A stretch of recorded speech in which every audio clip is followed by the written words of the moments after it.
Black Star Network is here. Oh, no punches! I'm real revolutionary right now. Support this man, Black Media. He makes sure that our stories are told. Thank you for being the voice of Black America, Roland. Stay black. I love y'all. All momentum we have now, we have to keep this going. The video looks phenomenal. See, this difference between Black Star Network and Black-owned media and something like CNN. You can't be Black-owned media and be scared. It's time to be smart. Bring your eyeballs home. You dig?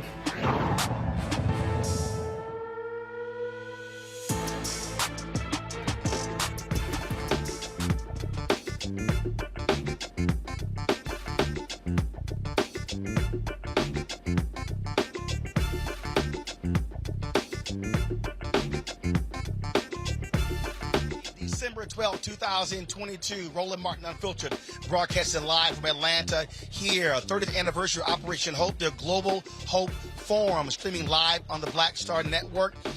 We'll talk to John Hope Bryan, the founder of Operation Hope, about this event, about the folks they've had speaking thus far. We've been streaming the event all day.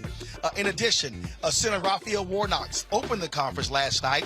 His first public comments since winning of the U.S. Senate seat, the re-election, will show you some of what he had to say. And also, the head of the SBA, I get to talk with her about what the Biden administration is doing to create more opportunities for Black-owned businesses. Folks, we got all of that and a lot more right here on Roland Martin Unfiltered on the Black Star Network. It's time to bring the funk. Let's go. He's got it. Whatever the miss, he's on it. Whatever it is, he's got the scoop, the fact, the find. And when it breaks, he's right on time and it's rolling. Best believe he's knowing. Putting it down from sports to news to politics. With entertainment just for kicks, he's rolling. It's on go, roll, y'all. It's Roland Martin, yeah. Rolling with Roland now. He's funk, he's fresh, he's real, the best, you know he's Roland Martin now.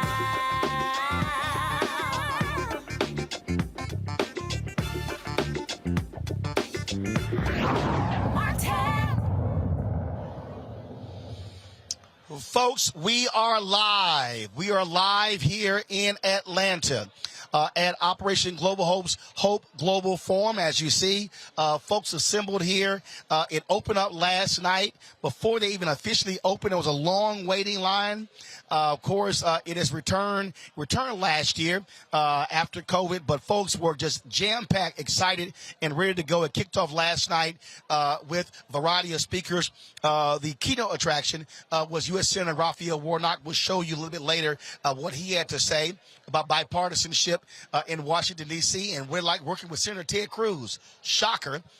It's been quite a busy day today with various speakers. If you look at our Black Star Network, look at our YouTube channel on all platforms. We've been live streaming this event since 9 a.m. this morning. So if you missed it, go back and check it out.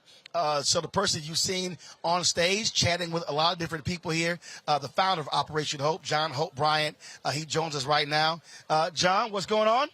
I'm proud to be a Black Star Network, I guess, a subscriber. And I think I was one of the first who supported your network. I'm honored by that. I'm honored by what you're doing, and we're proud of what you're doing. I think it's important for Black America, but it's important for America. I mean, it's important to have an independent voice like this that speaks truth, and sometimes truth to power. And you come straight and you come consistent, and generally you come correct.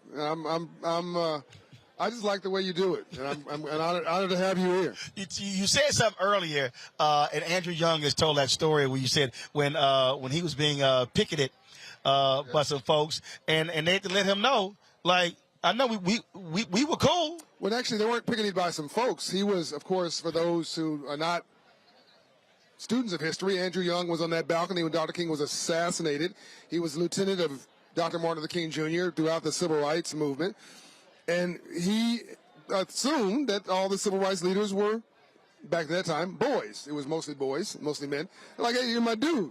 So after the movement, he went on to other parts of his life. And when he became mayor, he was shocked that the day he became a mayor of Atlanta, all the civil rights leaders that were his boys were on the picket line. And he said, well, what the heck are you guys doing out there? You're my friends. And they're like, no, we're not your friends. You're the mayor. So we're here to hold you accountable. Right. So it was a wake-up call for him in education. And they found a way to, look, you can disagree without being disagreeable. And you can have constructive friction where you find somebody who has a different view of yours, and it makes you better. It's called a critique, not a criticism. And I think that's what the point we were trying to make. And it's also understanding in terms of what roles we play. Again, so for me, I tell folk, my philosophy has always been the same. If you do good, I'm going to talk about you. Yeah. If you do bad, I'm going to talk about you. Yeah. At the end of the day, I'm going to talk about you. So it's just like, look, and that there's a role for those kind of people. Yeah. So I was talking to Rashida Jones, who's the president of MSNBC, who's a friend, and Ambassador Young, me and Bishop T.D. Jakes and Ben Chavis and all so many. We're so proud of her, and the fact that she's the first black woman ever to run a network. No. First African American.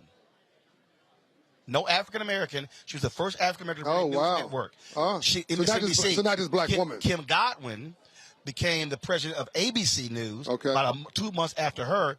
So Kim became the first black network president. Yeah. So Rashida's the first black news president, cable or broadcast. Period.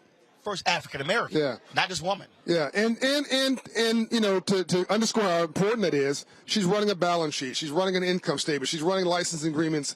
She's not just doing she's not just, it's not just what you're watching in Connecticut or North Carolina. I mean, it's the whole nation, largest economy in the world, all these license agreements. And very few people understand the pressure she's under and the multi-dimensions that she has to deal with. And she said to me, you know, I respect Roland. I like Roland. And we may disagree on a couple of things, but I respect and like him. And then you've told me, and you're saying right now how much you respect her. And that's really the larger issue, is that at the end of the day, we may have brush fires and disagreements from time to time. The larger issue is we all rise together. On that point, so you have people who are coming through here, a number of major CEOs, and there are people who are challenging them on their diversity numbers, on their black-owned media spin, on their spin with black-owned companies, and you do it differently than others. Yeah. There are those who are external. I always say external always works with internal when we're trying to achieve the same thing. And so there's a protest strategy to life, and there's a partnership strategy to life. Protesting strategy may get you to change your policies, but partnership gets you to change your perspectives. What I'm trying to do is get people to change the culture of their environments, not just the transaction that's in front of us. For me, it's not either or. Yes, it's actually and. Oh, absolutely. And that wasn't a statement, obviously, for you. It's for the audience. It's just understanding different. Absolutely. Bob Gnezda, who you know has since passed on to glory, he negotiated it was back then. It was $1 trillion in commitments for Community Reinvestment Act a decade ago with banks. And Bob used to tell banks, "You need to talk to me. You need to talk to John, who's talking about partnerships." Because if you don't want to talk to John, you really don't want to talk to me, because I'm about protesting. And he'd light him up. and I would tell him, if you don't want to talk to me, you really don't want to talk to Bob Gnezda. Right. We were working the same street, just different size, and it was a different strategy. And, you know, you'd hope to think that people don't need to be beat over the head with the truth. Every now and then, you'll have a Rodney King riot, or you'll have something that is episodic in our community because we've let these issues percolate. And I'd like to think that I do know, actually, I don't have to think, we're in a different moment right now. We have a real shot at social justice through an economic lens. We have a shot between now, I call it the third reconstruction, as you know. That's why I use black economic social justice. Yes. Yep. Yes, absolutely. Civil rights. Right. between 2020 and 2030. I really believe that that we can, if we're prepared to walk through the door. Right. You're prepared to walk through the door, and a lot of other people are, but a lot of people aren't. That we can have change that is, in 10 years that rivals changed in the last 100. We have talked about this numerous times, and we were having a conversation when your previous book came out, and I was saying, oh, yeah, I was using Third Reconstruction. Reverend William Barber's book is called Third Reconstruction because the first two were about, look, the Reconstruction Amendments, 13th, 14th, 15th Amendment. The second one was really the Civil Rights Movement, Civil Rights Act, Voting Rights Act, Fair Housing Act. Yeah. But both of them failed, not because folks did not want it, but they failed to deal with the money. Right. And at the end of the day, you can pass all these different laws, but if you do not confront the money, then you're not having an American conversation. And that's the conversation going on here. And to summarize, or I'm sorry, to simplify, because you have a very sophisticated mind, Roland, to simplify a complicated topic, I think, First Reconstruction was about freedom, 1800s. Second Reconstruction was about access, really the 20th century, the 1900s. The Third Reconstruction, and each of these periods lasts about 10, 15 years. Yep. The Third Reconstruction is about opportunity. That's now, in my opinion, 2020 to at least 2030. And opportunity means the color is no longer black or white or red or blue. It's green. And we need to get more of it, not just making the money, cashing the check, but building wealth, which you make overnight, which is writing the check. It's also compounding the check through real estate, equity, appreciation, stocks and bonds, annuities, things that build education, that compound overnight. We make money during the day. We don't understand, blacks, my people don't understand, our people don't understand how we build wealth, which is at night, it's overnight. No one's ever taught us that game. It's what we don't know that we don't know that's killing us, but we think we know. We build relationships in red rooms, fight racism, fight bias, fight discrimination, police brutality. We can call people all over the country for red room access. We need green rooms, access to credit, access to capital, access to opportunities, access to franchises, access to relationship capital that can help you to go on the next step. I joke about this, but I'm really serious. If you hang around 9 broke people, you'll be the 10th. And I tell folks, if you want to not be poor, do the exact opposite of what poor people do. We've got to upgrade our software. We're smart enough to do 2 things at one time. We can do civil rights and civil rights. Well, and that was, when I had a conversation with Reverend Andrew Young, we talked about that. And even last night, in the discussion with Reverend Warnock, to the folks in the control room, be sure that's a part of the clip where he talked about what people forget, and Reverend Ambassador Young reminded me of this as well. Everybody forgets Daddy King was a Catholic. That's right. He owned stuff. Right. He was not just a preacher. That's right. He owned businesses. Yeah. And he said Martin had a different view of capitalism. That's right. But his growing up, he saw black entrepreneurship. That's right. So everybody keeps talking about MLK in his speeches. I keep telling them, go back and listen to the last 5 years of his life. There were radical economic speeches that he was talking about and that people today don't really want to focus on. I love that you know your stuff. I don't have to fill in the blanks. But for the audience's sake, it's really important to understand that Daddy King served on the board of a bank for 40 years, Citizens Trust Bank. That Daddy King's, the grandfather, Dr. King, A.D. Williams, owned all that real estate around what we now call the King Center. The reason that Coretta Scott King, God bless her soul, was able to build the King Center where she did because they owned all that real estate. There was a time, Roland, where they called him Marty, Dr. King, was playing with a little white kid in the neighborhood. The father said, you can't play with my kid anymore, and told his white kid, you can't play with Dr. King anymore. We call him Dr. King. Pulled him back. He had a little store. Daddy King had to quietly remind the store owner, you own the store, but I own the land underneath the store. So you probably should watch how you talk to my son before you don't have a place to discriminate from. And by the way, that is I don't understand why we end our argument with our Jewish brothers and sisters. That is the Jewish business model. Like, they went and got economic justice and then went and used that to get their social justice.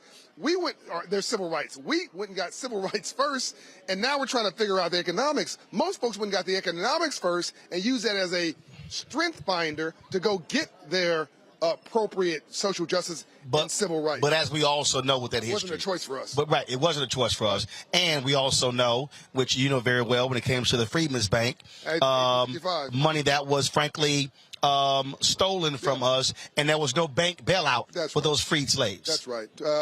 Half of the deposits were lost, stolen in 1865. In fact, Frederick Douglass. This is another good point. Frederick Douglass, who you know to be an abolitionist, was a businessman who owned $6 million worth of affordable housing real estate. He rented it out to working class blacks. That gave him the financial freedom in Baltimore. By the way, you can go to Baltimore and see the marker where he there's historical markers where he rented out those houses. And that gave him the financial freedom to become a social justice or civil rights leader. And he put money in that bank to try to save it. He also ran the bank. But, Roland, let's go back to the King family for a minute. Shimon Peres once said to me, John, people are going to criticize you for the work you're doing. When they do, you remind them of this.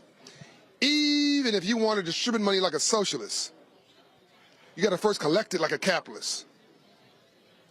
Boom. Drop the mic. People who say, oh, John, all we got to do, you're making this too complicated. Let's just have all the rich people redistribute the wealth. Okay, let's try that.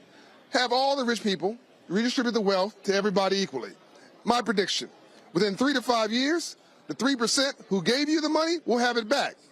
Because it's not about having it, it's about keeping it. It's about generating it. It's about making it. I can give $1 million to a homeless guy out of compassion in my heart because I just won the lottery at an off-ramp in Atlanta. And within 6 months, if that's all I do, he'll be broke again.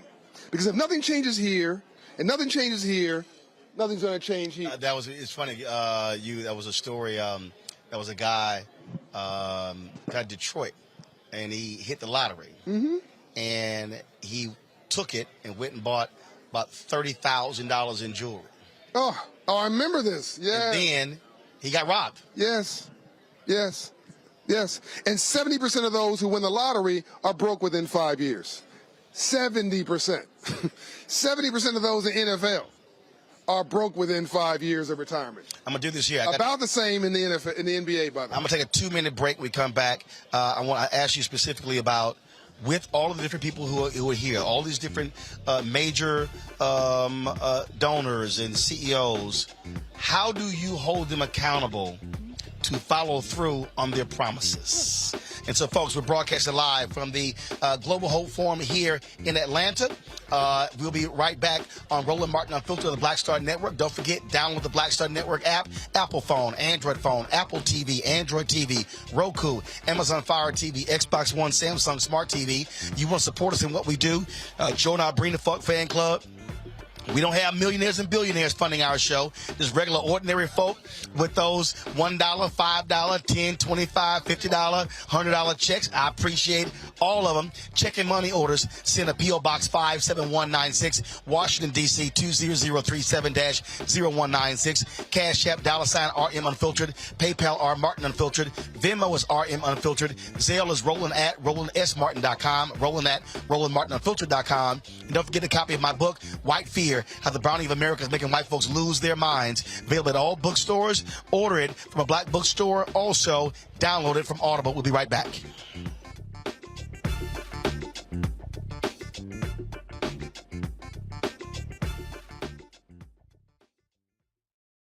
Hatred on the streets, a horrific scene, a white nationalist rally that descended into deadly violence. White people are losing their damn minds. As an angry pro-Trump mob storms the U.S. Capitol, we've seen shooting. We're about to see the rise of what I call white minority resistance. We have seen white folks in this country who simply cannot tolerate black folks voting. I think what we're seeing is the inevitable result of violent denial. This is part of American history. Every time that people of color have made progress, whether real or symbolic, there has been what Carol Anderson at Emory University calls white rage as a backlash. This is the rise of the Proud Boys and the Boogaloo Boys. America, there's going to be more of this. Here's all the Proud Boys, guys. This country is getting increasingly racist in its behaviors and its attitudes because of the fear of white people. The fear that they're taking our jobs, they're taking our resources, they're taking our women. This is white fear.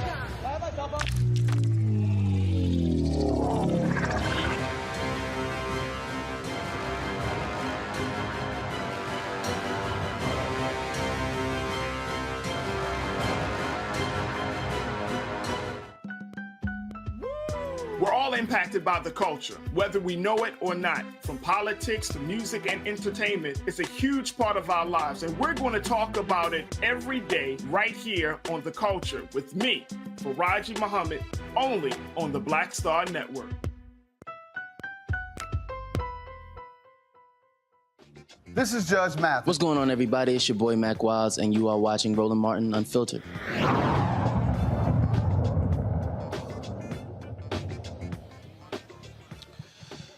All right, folks, welcome back to Atlanta Global Hope Forum here. I'm Roland Martin here with the founder of Operation Hope, John Hope Bryant. John, before we went to the break, I had the question, how do you hold them accountable? Because one of the things that we've seen since the death of George Floyd, 20, 30, 40, $50 billion in commitments announced by these companies. Most of them press releases. Yeah, and so when folks are coming here, when they're speaking on the platform, they're talking about how great the things that they're doing. How do you hold them accountable to make sure that what they say they are doing or they should be doing or want to be doing, they actually do? Yeah, it's a great question. We believe in a quote by our friend who's chair of Starbucks when she says that I love the math because it doesn't have an opinion. We have a data room at Operation Hope, a research institute that tracks all the commitments. We track every commitment that's made. I love the data because it's non-emotional. Doesn't require screaming and hollering. Doesn't require finger pointing. Doesn't require emotionalism. Either you did it or you didn't do it. And so you have a commitment. You have a timeline against that commitment. You got results against that commitment. And we track those results against commitments. We have been tracking commitments to Operation Hope. We are going to commit to track all of the commitments against the $62 billion so that people can come to one source and find out how companies are doing. I found, Roland, also, in most cases when the companies are not achieving them, they mean well. They just have no connectivity to our community. They made a commitment, their CEO or whoever got excited or got emotional or got moved by or hurt by what they saw on TV, came in as CEOs, made a leadership decision. We're going to do something about it. I'm telling you to do it. The person said, yes, boss, didn't know how in the heck they're going to do it. Right. And then they issued a press release and said, whoo, hope the boss doesn't ask me about that again. Well, it's funny because after George Floyd's death, I know, for example, YouTube made this announcement, $100 million spent on black content creators. And so I immediately sent an email. All right. And so when we finally got the meeting, they're like, well, we actually made the announcement. Don't have a plan yet. And I'm like, okay, well, there's someone, we ready. Right. So it was like, right. And my whole deal was, again, all these big announcements, $1 billion, $2 billion, $3 billion. No, it's called having a plan because there are people like me. We're ready. When we're challenging these companies on advertising. So a fourth of this stuff's not real. I don't mean it's a lie. I mean, it's not what we think it is. We think it's a grant or we think it's money in your pocket. And really, it's something that is a sophisticated financial instrument that they understand and we don't, that counts as a commitment. For instance, a bank, this is an easy one. A bank's going to do mortgages in black neighborhoods. Right. They were already going to do mortgages in a black neighborhood. They just decided to do versus do $10 billion. They said, well, let's do $15 billion. But they're always going to do mortgages in a black neighborhood. So we think that we can call them and get them to send us a check. That's not the way it works. They're like, no, become a homeowner, and we will make a commitment to that's why for me, my whole deal is, all right, y'all spending $3 billion on marketing. But by the way, that's still important for people want to become homeowners. I tell them, you spending $3 billion on marketing, advertising. We want anywhere from 5 to 8 to 10% to be targeted to black-owned media. I said, it's called math. Yeah. And then it's like, okay, who'd you spend it with? Yeah. And then what happens is, like, I was sort of having this conversation with the head of the SBA. I said how they tried to put in these mechanisms which you would never be able to hit, these metrics. So like one company, I won't name the company, they were like, oh, you know, we're doing a $500,000 deal with you, Roland. I'm like, yeah, but let's break down. There's no way to hit the metrics. Your metrics, you put in $11 million, and then you purposely said we couldn't advertise on Roland Martin Unfiltered because you want to call it brand safe, and so you chose 2 shows that are new that will never ever hit $11 million. Yeah. I said, so we better have a separate conversation. So for the audience, listen, everybody watching this, I don't want you going out there and acting like Roland Martin and busting down doors and cursing people out and telling them what they can't do. And that works for Roland. Roland's unique in the world, right? Well, I don't want to have to do it. But even when he does do it, he's got a network. He's one of the top 10 voices, top 5 voices for Black America. You don't want to get on me. In America, most of us have to do this through evolution, not revolution. That's most progress is through evolution. You don't have to knock down doors. You don't have to say somebody. Here's my way I roll. We have a different approach. We respect each other. Talk without being offensive. Listen without being defensive. And always leave even your adversary with their dignity. Because if you don't, they'll spend the rest of their life to make you miserable. It becomes personal. If you embarrass somebody, you humiliate somebody, they may do one thing to get you off their back. They'll never do anything else with you. They don't like you. People don't do business with people they don't like. They just don't. You don't, I don't, and the white folks won't, okay? And the corporations won't. So you need to be more elegant in your approach. I'm not looking at you, Roland. You need to be more sophisticated, more elegant, more patient. Folks who have not had progress for 400 years are not going to solve your problem in 4 months. It don't work that way. You can demand it all you want. You may end up overshooting your target and ending up in the ocean and drowning. So I would suggest that you be inspired by Roland, listen to his examples, but you might need to tone your approach down a tad bit and understand that real success happens actually in increments. But see, I don't always blow them up. If it goes to 10% and they make it and they're at 0, 2 to 3% actually is progress. Yeah, but I ain't gonna. But I ain't waiting. I know. Look. What did Dr. King say? How long? Hey, not long. How long? Not long. And his book was called Why We Can't Wait. That's right. And I had to explain. Somebody was telling me, they're like, well, you know, these things take 20, 25 years. I said, listen, I am 54. Matter of fact, I was having this conversation with somebody who was 78, and they were like, these things take time. I said, bruh, every day you got is over the median average for a black man. Your ass ain't got time to be waiting.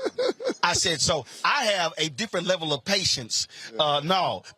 And there has to be that sense of urgency because, and again, I'll do the meeting. I'll be cool. By the way, this is a common ongoing debate with me and Roland. And I tell them, I don't open up cussing folk out. Yeah.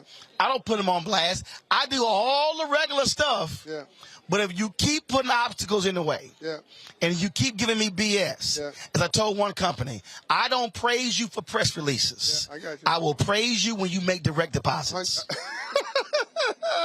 Well, I'll also praise them when they hire a director of diversity. I'll also praise them when they put processes in place for contracting and sustainability to attract the minority contracting. I'm praising for that direct deposit.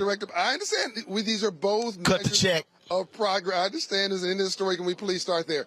Please understand, folks watching this, the reasons you're here listening to Roland saying what he's going to do is because I created an institution over 30 years that took time and patience to nurture the environment where he could then say, I want it now. You don't need one or the other. You need both. Bro, and right. And again, you need somebody like me who's that pit bull. Yeah. And then you need somebody like John, because John gonna be in the meeting and say, you know I got Roland on speed dial. So don't. It's actually accurate. But that's what I'm saying. So what people don't understand is folk work together to get stuff done, and you need to have that pit bull so they can know. Now you know it's a pit bull standing outside. Yeah, absolutely. So y'all might want to go ahead and do the deal, which is why I tell people we're supposed to talk before the meeting. Yeah. So okay, John, this is what I need. Yeah. We're looking for. So Let them know. You need to do extra weights to keep this thing on your hand. I mean, is it like you gotta like lift weights to? Well, you know, you gotta like do finger ups and like push ups. See, that's what happens when you decide to accept becoming a Sigma. You have to always kiss the ring of the Alpha.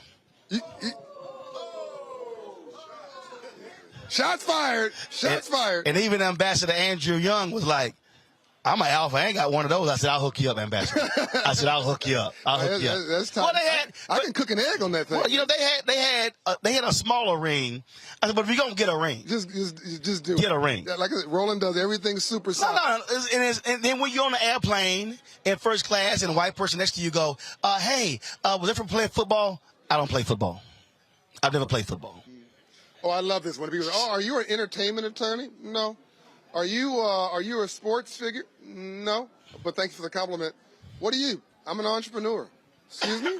You're an entrepreneur? Are you in entertainment or sports? Nothing wrong with that. Right. But no. I'm in finance and real estate and so on and so. I build businesses. Very quiet, very understated, no need to holler. And they are fascinated and somewhat shocked and stunned. The absolute, we're going to end it with this one here because your chief of staff, she's giving me the evil eye because you got a dinner to go to. Yeah. Peter Bino. But I love you, man. Attorney in Chicago. Yeah. Peter like about 5'5". Yeah. In first class. Guy goes, well, you're too short to play basketball and you're not big enough to play football. So how are you in first class? Whoa. Peter, $2,000 an hour attorney. He said, I'm the biggest drug dealer in Chicago. And opened his Wall Street Journal and read it. For the rest of that flight, that dude was freaking out, like, what the hell? And Peter did not care. Right. And let him know. Now, Peter's a major attorney.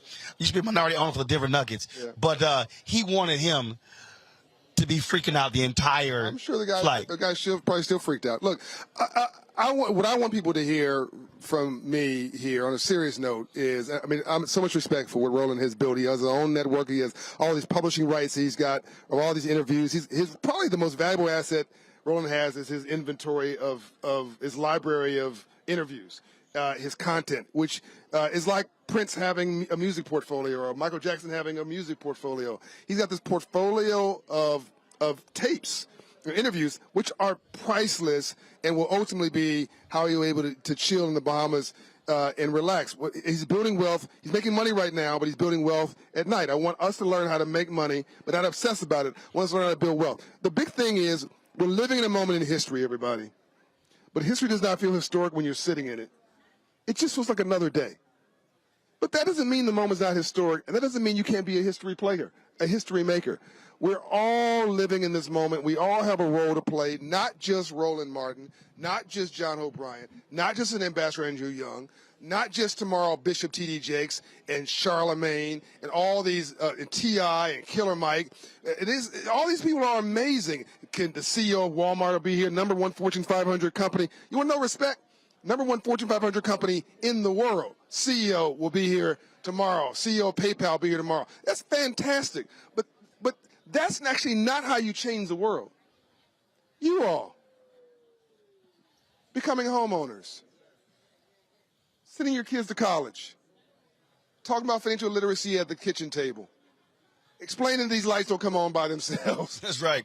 Explain between a proper car loan and a Mercedes with a predatory loan, which means it is Mercedes payments. It's understanding what it takes to start a business and sustain it, to build wealth in your sleep. Get you some health insurance. Get you a will. Get you a term life insurance policy.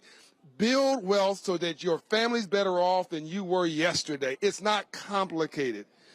We can do it. When the rules are published and the playing field is leveled, we kill it. Professional sports, professional or entertainment, and politics. We kill it. Why can't we do it in engineering? Right. Why can't we do it in math? Why can't we do it in business management? Why can't we do it in real estate? Why can't we do it in finance? Why can't we do it in all the other trades that drive this economy? The reality is we can. Roland, I won't mention the name because we all know who it is, but a billionaire told me, he said, look, when when an entertainer, when a sports figure goes into a white classroom to speak, they want his autograph. When a sports figure goes into a black classroom, 90% of the classroom wants to be him. We cannot have 40 million black folks trying to be 3,000 entertainers and 3,000 sports figures. Those numbers don't work. Admire them, love them, want their autograph, that's cool. But figure out how we're going to own the stadium and not just play in it. That's it. John, always a pleasure. Bishop T.D. Jakes is tomorrow. Killer Mike, T.I., Ambassador Andrew Young, so many others. Folks, don't forget, watch the live stream on the Black Star Network. John, I appreciate it. You got dinner to go to. Basically, appreciate it. Thanks a bunch. Come on, huh? That's right. It's called Alpha's Your Daddy. Tell all the Sigmas that. I appreciate it, John. Thanks a bunch. Thanks for being a supporter. Going to a break. When we come back, my panel, we'll talk with them. We'll also hear from Senator Raphael Warnock. We'll hear from the head of the SBA. All of that as we broadcast here from Operation Global Hope Forum, from the Global Hope Forum, sponsored by Operation Hope, the 30th anniversary. You're watching Roland Martin Unfiltered on the Black Star Network.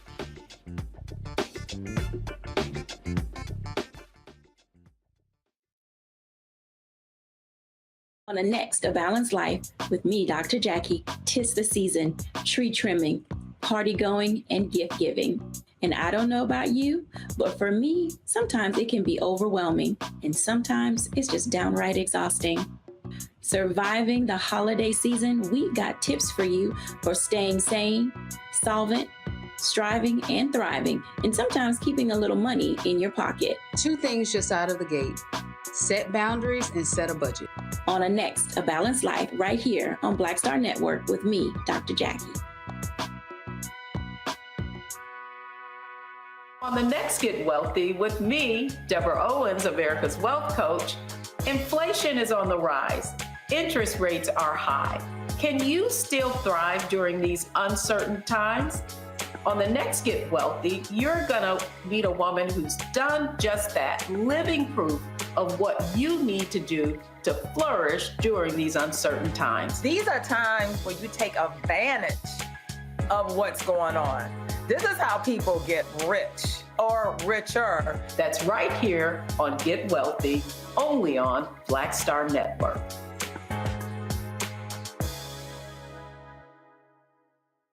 Hi, I'm Vivian Green. Hey everybody, this is your man Fred Hammond, and you're watching Roland Martin, my man, Unfiltered.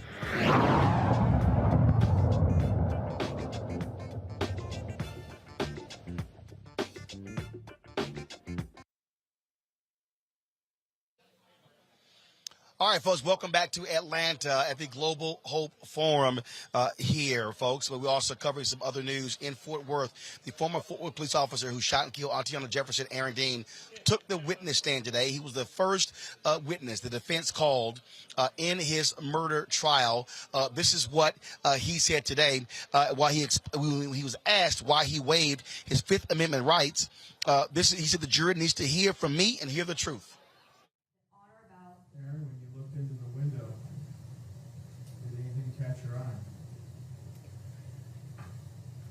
Yes. Can you explain that to the jury? As I looked through that window, low in the window, I observed a person. Couldn't tell black, white, male, female. I saw the torso, horizontal, bent over, horizontal, and could see about this much up on the arm, and then about the same on the leg, just the upper leg to the hip. And the upper arms, I could tell there was movement, like the upper arms were moving, like someone was reaching for something or grasping. This torso, this silhouette, is it okay to use silhouette? Silhouette, yes. Were they near the window or away from the window based on what you could see at the time? Very close to the window. You've seen your video. Yes. Are you able to see into the room where the camera cannot? Yes. When you see this silhouette of the torso, would you say it is an adult torso or a juvenile torso? It was an adult torso. Aaron Aaron, when you see that adult torso at the window, what do you do? Well, I thought we had a burglar, so I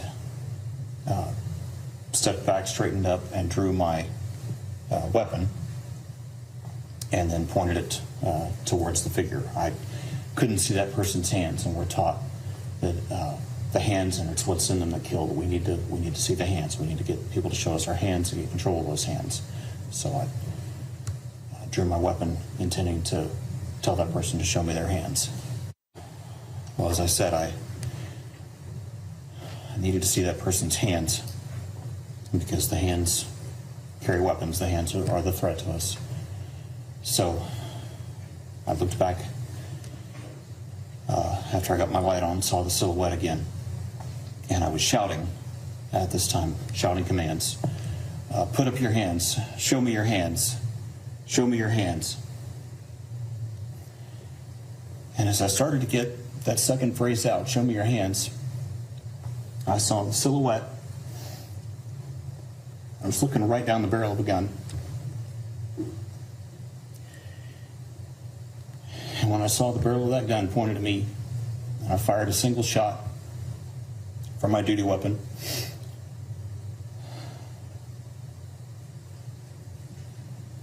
And immediately had the flash from the muzzle reflecting off the window. And of course, as my weapon recoiled, the light was bouncing back in my face, so I couldn't see. When my vision cleared, then I observed the person that we now know as Miss Jefferson. I heard her scream and saw her fall like this. And I knew that I'd shot that person.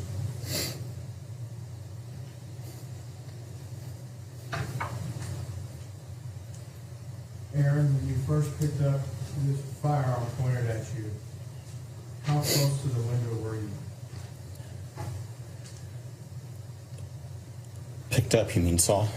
Yes, sir. Visually picked up. Very close. Not any more than arm's length.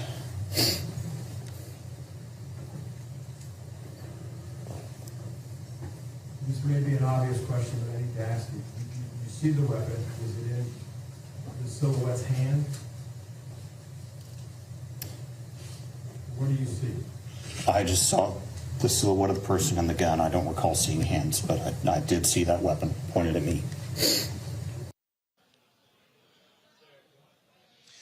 Legal analyst Candace Kelly joins us right now. Candace, glad to have you right here on Roland Martin Unfiltered. Look, here's an officer who is trying to save his hide, obviously.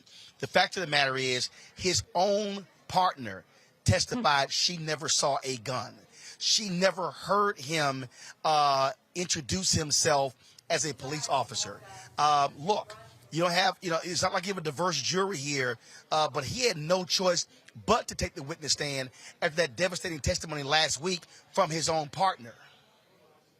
Absolutely, Roland. And I think what's key is what you said, is that he is someone who did not follow police protocol. We even had the former chief of police say such, that he did not de-escalate, that he did not say who he was. And even when he did say, as you said, hey, raise your hand, he didn't even give Atatiana enough time to actually do anything in terms of revert or say who she was.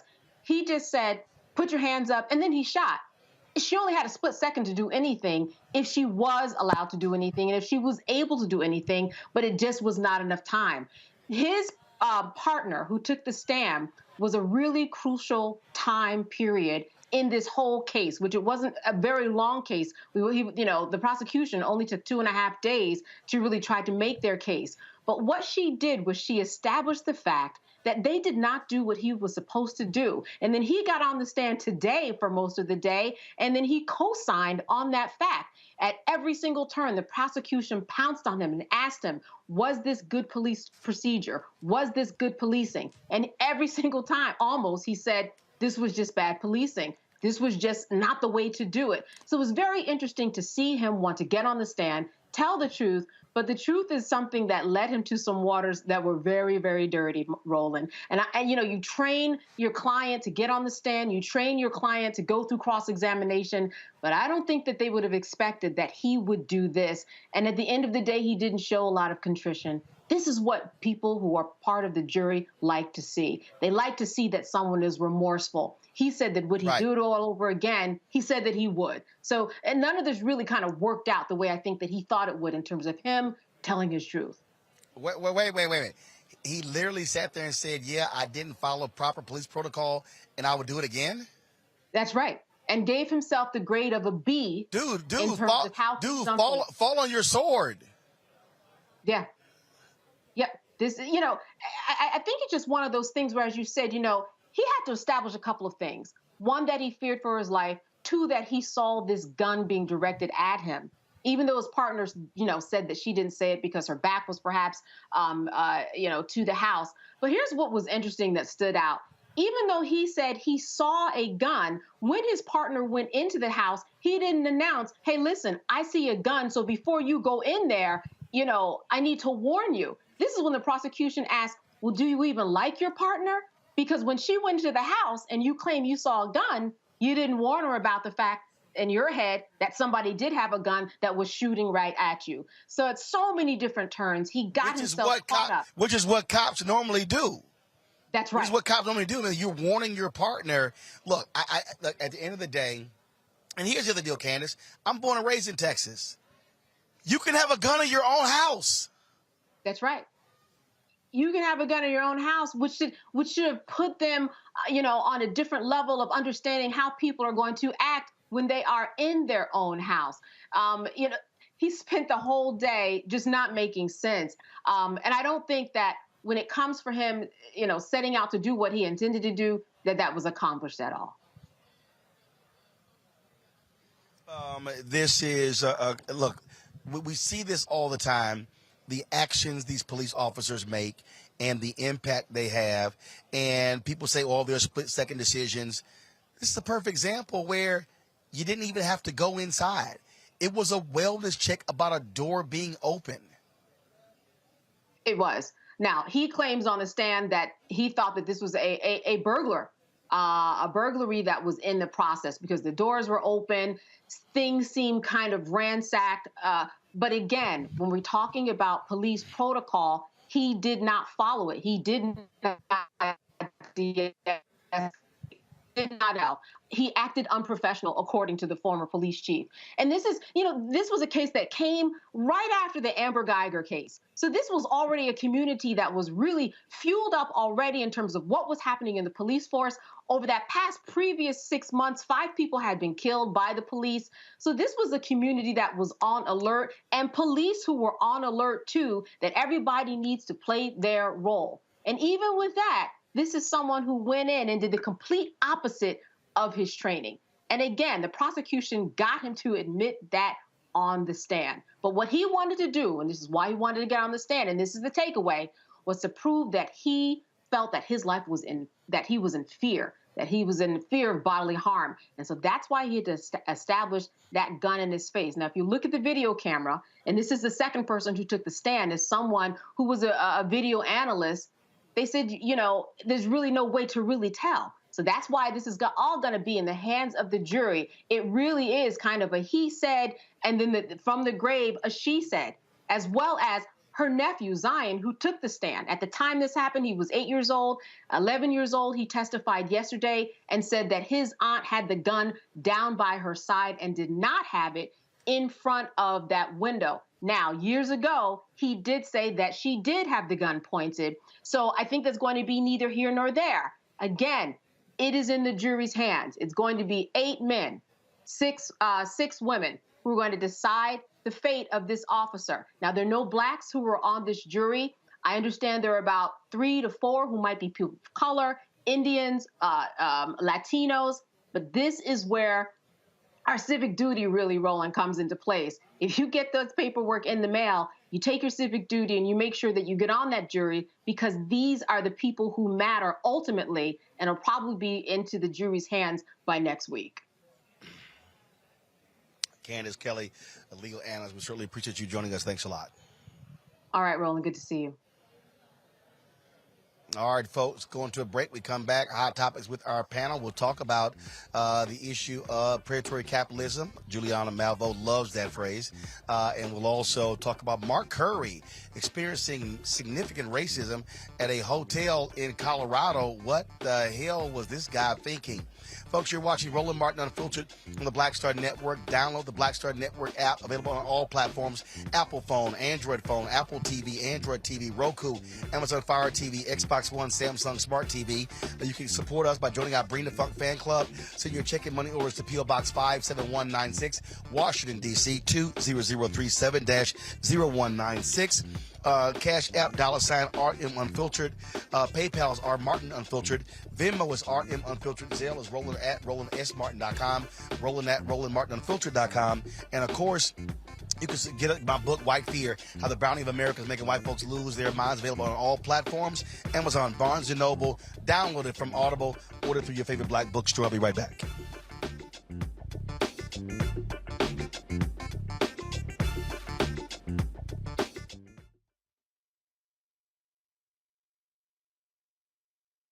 I am on screen, and I am representing what a black man is to the entire world that's going to see this. And this might be the only black man, a representation of a black man that they see. Right. So I am responsible, right, for how they see black men. And it's my responsibility to, if I am not playing an upstanding, honorable, someone with a strong principle and moral core, to make sure that this character is so specific, right, that it is him, not black men. And I wish that more actors would realize how important their position is as an actor of color, playing people of color on screen. Because there are people that see us all over the world in these different images that we portray. And not everyone knows black people to know, yes, that's not all.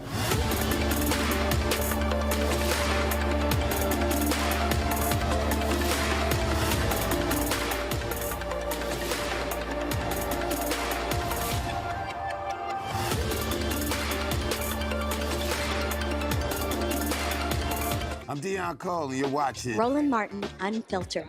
Stay woke.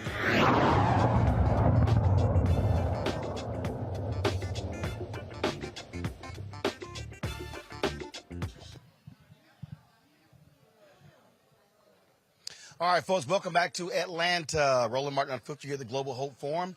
Bringing my panel right now, Dr. Juliana Malveaux. Of course, she's the Dean College of Ethnic Studies at California State University in Los Angeles. Dr. Amakongo Dibinga, Professorial Lecturer, School of International Service, American University. Dr. Avis Jones-DeWeaver, Political Analyst. Glad to have all three of you here. Juliana, I want to start with you. We opened up with John Hope Bryant, and we're talking about, again, these promises that a lot of these companies are making. He talked about $62 billion. And I do believe it's important that this group, civil rights groups, and others hold these companies accountable for what they are promising. Because, as I said, I'm not interested in their press releases. I'm not interested in them feeling good on social media with the announcements. If they are empty promises, they need to be called on the carpet, because they surely don't mind the dollars that black folks spend on their products. Oh, absolutely, Roland. It's really fascinating to me. In the wake of the murder of George Floyd, over $50 billion was pledged by corporate America to various black causes. But as John Hope Bryant said when you were interviewing him, much of these pledges went to stuff that companies are going to make money from. You know, Wells Fargo, Bank of America, whomever, they make money from a mortgage. So you're not giving me anything to, quote, give me a mortgage, because you're not going to give me a mortgage unless I qualify for it. They're not talking about money for mortgage readiness or anything like that. Oh, we're going to give up so many dollars in mortgages. That is BS. It's utter BS. And we could go down the list and talk about, of the $50 billion, there was a piece of the Post last year, of the $50 billion that was pledged, I think only about $5 billion of it went to anything that you or I would recognize. A little to the NAACP, a little here, a little there. Very little. George Floyd was killed by a police officer. Where are the organizations like Ron, the brother I'm talking, Black Police Officers? Well, his organization should have got a slice of that. Where are the anti-police organizations? And I'm not saying defund the police, but I'm saying let's reform them. And you just had the conversation about the murderer of Atatianna, the sister in Dallas, and it's ridiculous that white man would sleaze his behind up to a witness stand and tell so many lies. That's another story. But back to, these folks are making money. Let's take the case. I wrote about it in one of my books about McDonald's. They put out a lovely, lovely poem. We are all George Floyd. Lovely poem. While they were doing that, they were screwing Black McDonald's operators. The number of Black McDonald's operators went down by 50%. So you're George Floyd, but you don't want to have franchisees. And they've done all kind of dirty tricks to Black franchisees, such as denying them the right to do business in the suburbs, relegating them to the hood, costing them, charging them too much for their rents. You mentioned predatory capitalism, but this is it, alive and well and funky. Because basically, predatory capitalists basically take excess profits. Capitalism is about to each according to their means. There's labor, land, interest, but predatory capitalists try to take it all for the capitalists and less for the laborers. What we've seen in the past 20 years is a share of basically the share of that capital gets going up, the share of labor going down. A simple graph, if you look at productivity, labor productivity, you see something that looks like this, Roland. It's almost like a 45-degree angle, that in the past 20 years, people have become more productive, but guess what? Wages have been relatively flat because people are not paid for their productivity. So John, I love John and his work, and I'm very proud of the work that he's done and putting it together in his partnership with Ambassador Young, but I also enjoyed you all's exchange because the fact of the matter is, John is not going to hold the people but so accountable because that's how he pays his bills. Love the brother, think the world of him, but let's just be clear. A whole lot of us are making profit about the fact that a whole lot of other Black folks are not. Avis, again, I always say if we're not having a money conversation, we're not having an American conversation. And I do have a sense of urgency. I'm not interested in being patient. Black folks have been being patient for a very long time. I was having a conversation earlier today, and we were talking about pension funds, and that again was with the SBA administrator, and talking about how they are trying to encourage these private equity people to become more diverse. And I had to remind folks. I said, wait a minute, let me be real clear with y'all. I said, pension fund, that money that private equity is using, it's largely coming from pension funds. That's money from Black and brown workers. I said, so frankly, we're having the wrong conversation. We're trying to have a conversation at the top. I said, when the money's coming from the bottom. I said, and so I've been encouraging Black and brown workers to challenge their state pension funds, saying, don't you give our money and invest it with largely white pension funds, largely white private equity, because that's the problem. These private equity people are literally using the pension funds of a lot of Black and brown workers to make essentially all white folks rich. And I'm like, no, the game has to change. And that pressure has to be put on them to change. Absolutely. Nothing happens without that type of pressure. And I completely agree with you. I mean, we've been here now for well over 400 years, writ large, and specifically with this issue, we are still far behind, as well as many others, in terms of wealth acquisition and economic power. And so I completely agree. The time for waiting is long past. The time for action is now. And this is just another example of why it's so important to not only become more politically active with regards to advocating on behalf of all sorts of manner of rights and policy preferences, but specifically around acquiring economic power. And that is something that needs to be targeted not just at voting in terms of the national level, but specifically looking at what's happening at your state and local level. Because to your point, those types of decisions that are made around what happens to things like pension funds are largely at that level. So being active politically is very, very well tied into being able to push the buttons with regards to decision-making power that directly impacts our financial and economic well-being. Amakongo, and I am always going to push and press because we've waited long enough. I mean, the reality is this here. Black folks have been paying into this system. We've been paying taxes. We've been funding other folks. We've been buying products. And I'm just simply not interested in waiting. I'm being I'm real clear when talking about black-owned media. I am 54. I am not trying to sit here and let's wait another 25 years. No, damn that. I want to enjoy stuff today. That's right. That's right. And so if we are not pushing this system and putting pressure on this system, folk are not going to voluntarily change. It was Frederick Douglass who said, agitate, agitate, agitate. And he said, point blank, power concedes nothing without a demand, never have, never will. That's needed.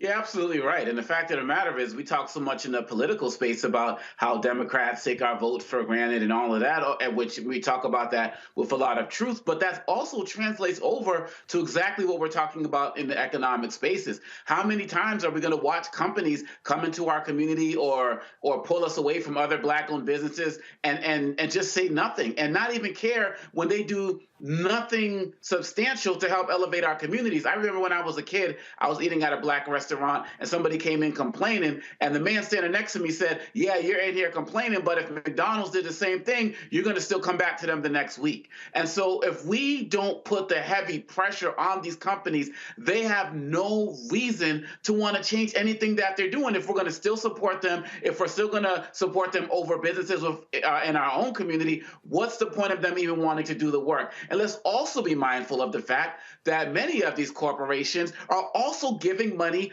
to our opponents.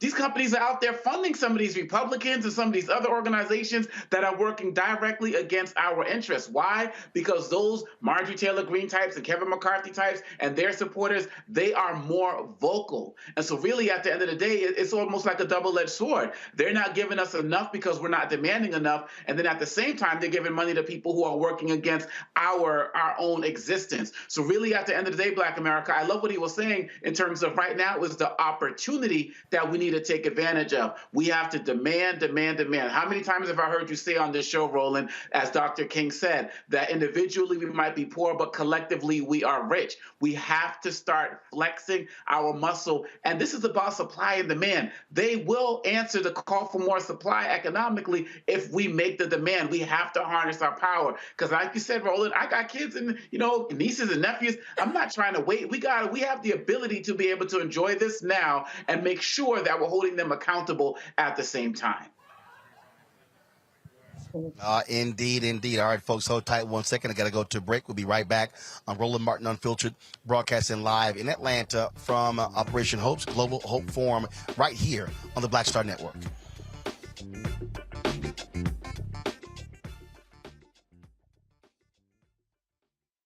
Next on the Black Table with me, Greg Carr, we welcome the Black Star Network's very own Roland Martin, who joins us to talk about his new book, White Fear, How the Browning of America is Making White Folks Lose Their Minds.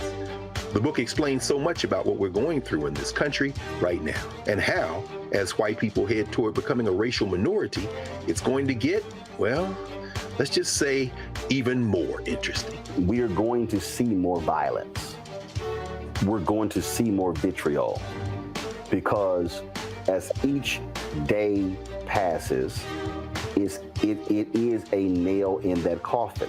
The one and only Roland Martin on the next Black Table, right here on the Black Star Network. We're all in impacted by the culture, whether we know it or not. From politics to music and entertainment, it's a huge part of our lives, and we're going to talk about it every day right here on The Culture with me, Faraji Muhammad, only on the Black Star Network. Hi, I'm Teresa Griffin. Hi, my name is LaToya Luckett, and you're watching Roland Martin Unfiltered.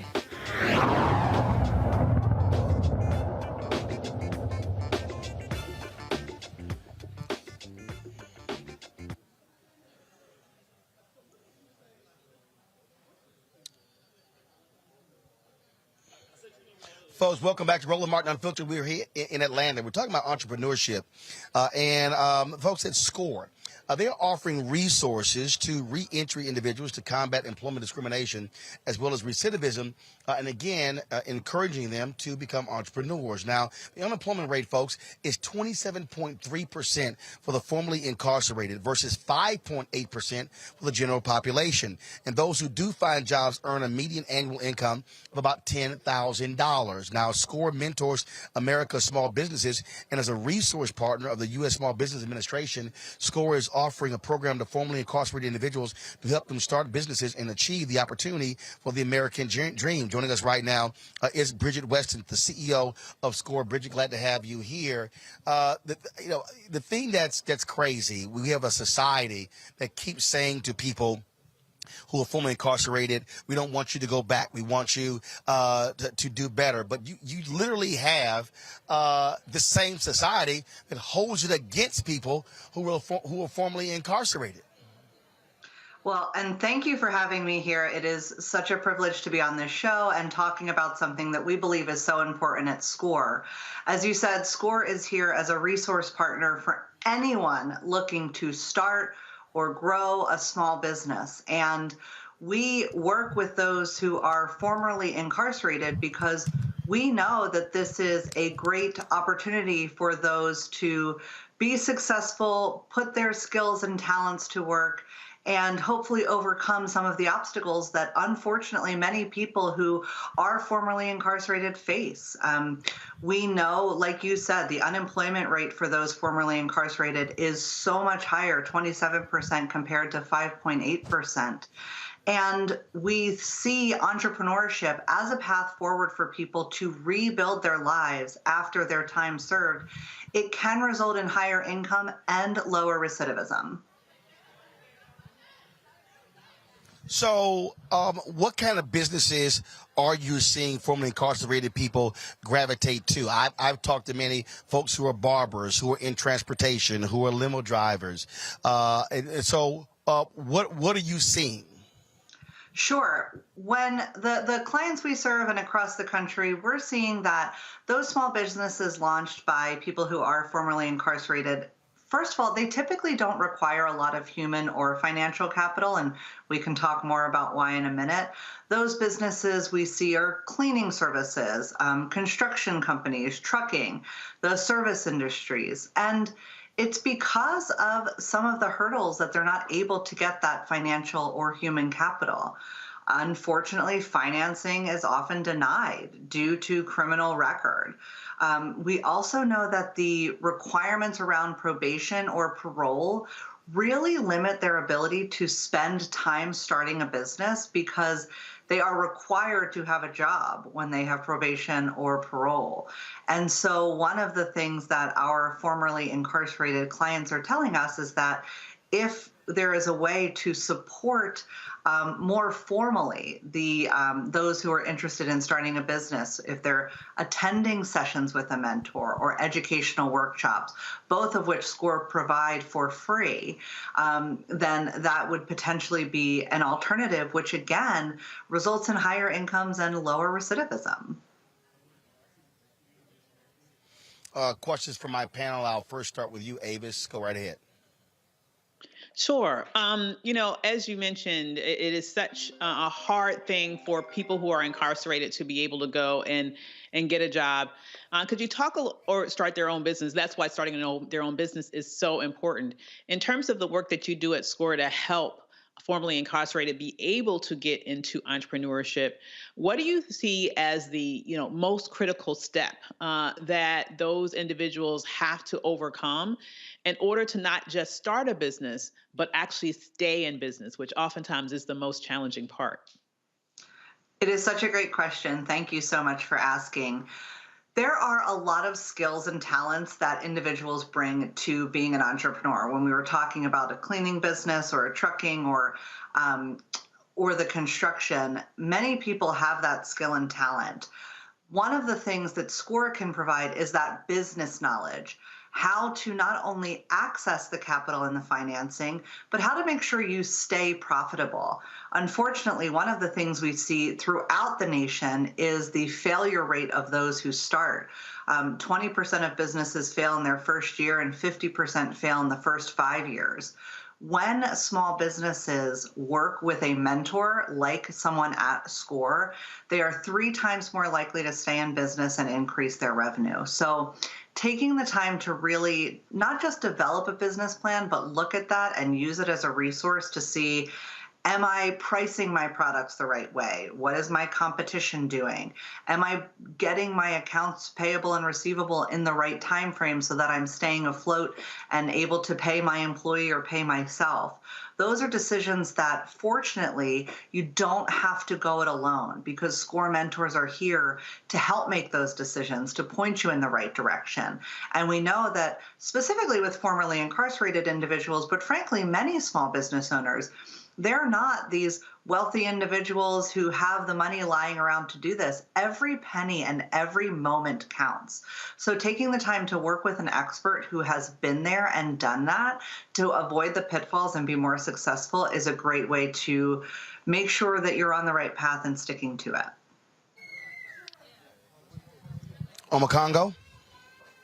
Well, I definitely want to thank you, Ms. Weston, for the work that you've done. Both my wife and I have used SCORE in our business ventures, and so we're very familiar with what it is that you do.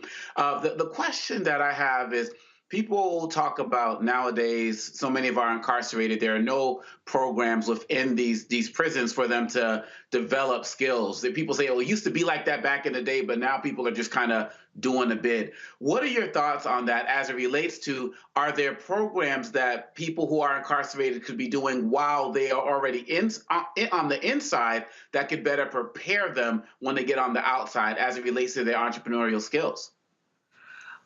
We would love to have more involvement with those who are incarcerated. And actually, some of our SCORE chapters are or were doing that.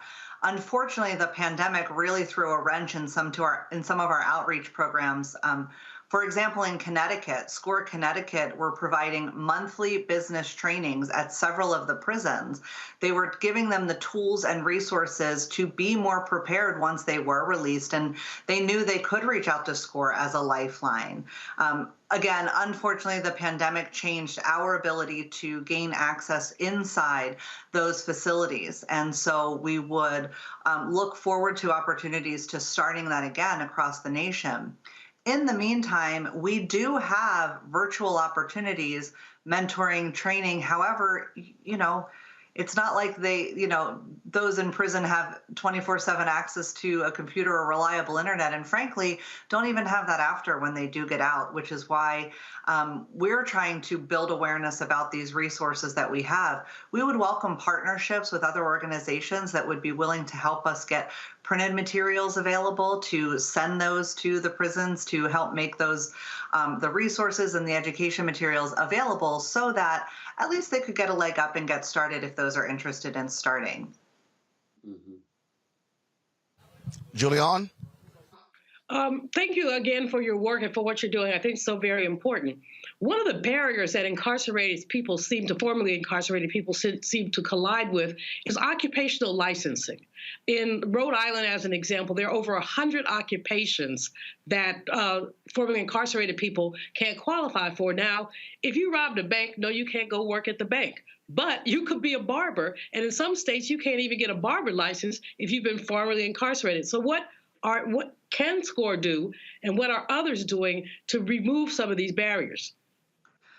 It is a challenge that we see, and we're working to make sure others are aware of this as well.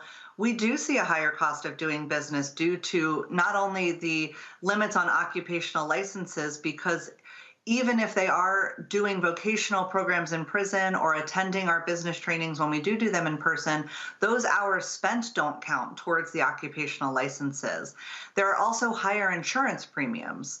So what SCORE can do is, one, continue to talk about what the issues are that are facing our formerly incarcerated clients, but also we can work to find ways to make this happen, help to allocate time to make sure we can still get those hours towards those licenses, help to find alternatives to how we fund those insurance premiums and make sure that the business is set up to be profitable. There are also other ways to find funding for businesses to help get started, whether it's grants or other organizations out there, other alternative sources, because we don't want people to start their business in greater debt and it's harder to climb out of. So these are things that our SCORE mentors really work to dig in and understand how all of these things tie in. It's not just one problem where you come in, you ask a question, and you get an answer, but we work to make sure everything's on the table so that these really hard challenges can be overcome bit by bit if we start a plan and bring the right resources together. All right, then. Well, look, we certainly appreciate the work that you're doing. It is important. We cannot have a society where we just blow off the folks who are formerly incarcerated. Where can people get more information?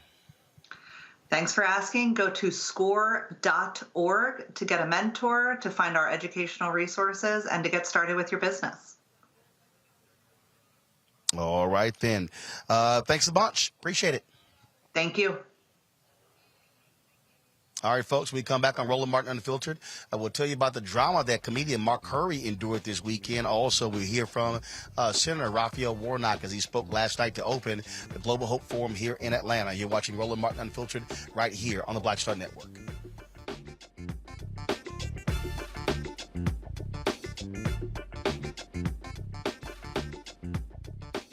When you talk about blackness and what happens in black culture, we're about covering these things that matter to us, speaking to our issues and concerns. This is a genuine people-powered movement. There's a lot of stuff that we're not getting. You get it, and you spread the word. We wish to plead our own cause. Too long have others spoken for us. We cannot tell our own story if we can't pay for it. This is about covering us. Invest in black-owned media. Your dollars matter. We don't have to keep asking them to cover our stuff. So please support us in what we do, folks. We want to hit 2,000 people, $50 this month, raise $100,000. We're behind 100,000, so we want to hit that. Y'all money makes this possible. Check some money orders. Go to P.O. Box 57196, Washington, D.C. 20037-0196. The Cash App is $RM Unfiltered. PayPal is R Martin Unfiltered. Venmo is RM Unfiltered. Zelle is Roland@RolandSMartin.com. Yo, it's your man Deon Cole from Blackish, and you're watching Roland Martin Unfiltered. Stay woke.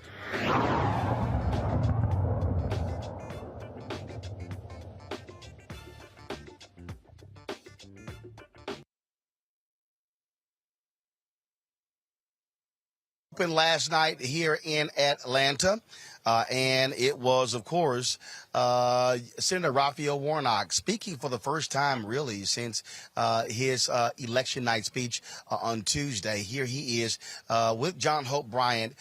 We live streamed the entire event, but here's an excerpt of what he had to say last night. And I don't remember the exact details, but basically I was trying to keep a low profile behind Andrew Young in Atlanta, and you said, no, I need you to come and bring a Hope Inside location to Ebenezer. This is before any of this was in vogue. This was 2013, 2014. 2011, 2012 was when we built the building. Yeah. Oh, really? Yeah, we put a Hope Financial Literacy Center on the campus of our church.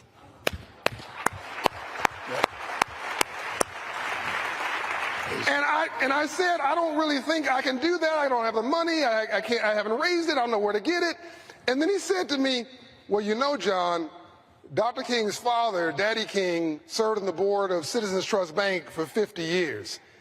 And there's a strong legacy of civil rights and what you call, John, silver rights, and people doing something with nothing. And if they can find a way to do it, I'm sure you can. But if you don't want to do this, anyway, we built a Hope Inside at Daddy King's building, which stands today at Ebenezer Church. And we're the first Hope Inside, or faith-based Hope Inside we've ever had At a church. At a church in the country. We're now at several, including Mason Temple in Memphis, yes. We're the last place that Dr. King preached at, yes. So you had a vision. You had a vision yourself of how free enterprise, capitalism, economics, access, and opportunity could serve the least of these God's children. This was your own thought process. Where did that come from? And how'd you marry that with theology? Well, as I pointed out to you when we met all those years ago, Daddy King was on the board of a bank. Daddy King said, don't forget about the 11th and the 12th commandments. Number 11, thou shalt send your kids to college or technical school or somewhere. And number 12, thou shalt own some land because the Lord ain't making any more. And, you know, Daddy King was a capitalist. Yeah, he was, yeah. Martin Luther King Jr. was a little bit more critical of capitalism. He wanted capitalism to be more humane. And he had he questioned, he raised the kinds of questions to create what he called the beloved community.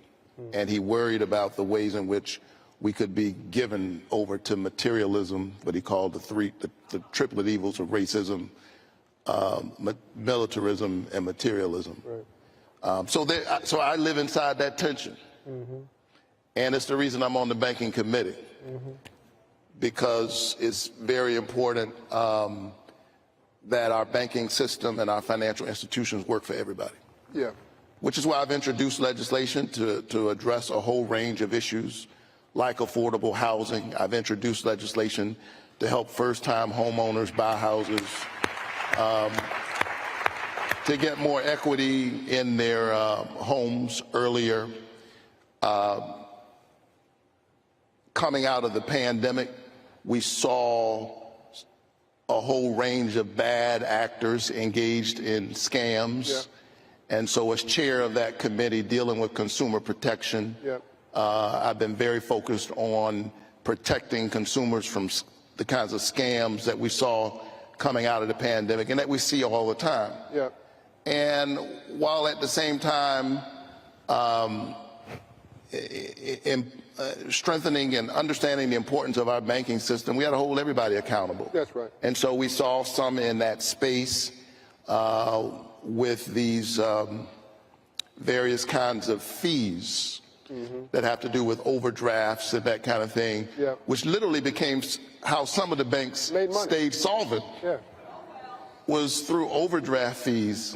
And so we've held them accountable, we're pushing them hard, and a lot of them have made some regulations, or some of them have made regulations on their own, but I intend to keep pushing on that front. We gotta hold everybody accountable. Countdown?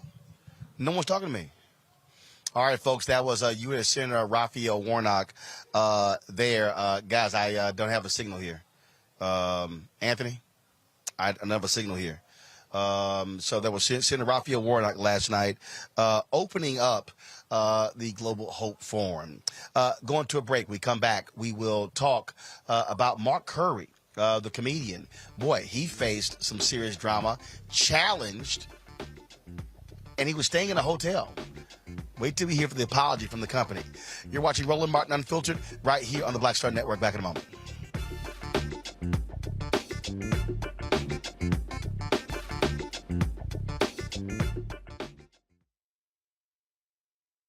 Hatred on the streets, a horrific scene, a white nationalist rally that descended into deadly violence. White people are losing their damn minds. as an angry pro-Trump mob storms the U.S. Capitol. We've seen shooting. We're about to see the rise of what I call white minority resistance. We have seen white folks in this country who simply cannot tolerate black folks voting. I think what we're seeing is the inevitable result of violent denial. This is part of American history. Every time that people of color have made progress, whether real or symbolic, there has been what Carol Anderson at Emory University calls white rage as a backlash. This is the rise of the Proud Boys and the Boogaloo Boys. America, there's going to be more of this. Here's all the Proud Boys, guys. This country is getting increasingly racist in its behaviors and its attitudes because of the fear of white people. The fear that they're taking our jobs, they're taking our resources, they're taking our women. This is white fear.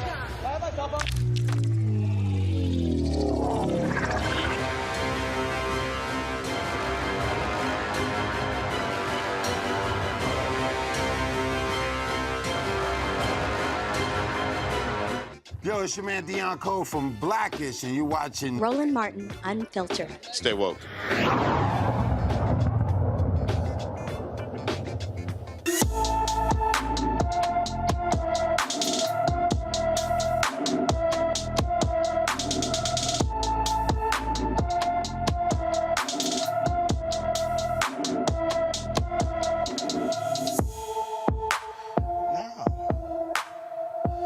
Terrell Porter has been missing from Houston since December 7th. The 16-year-old is 5 feet, 5 inches tall, weighs 170 pounds with black hair and brown eyes.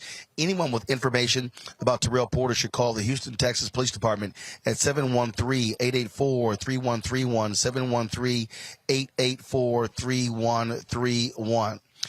Folks, comedian actor Mark Curry live streamed a situation where he was being racially profiled while sitting in a hotel lobby in Colorado.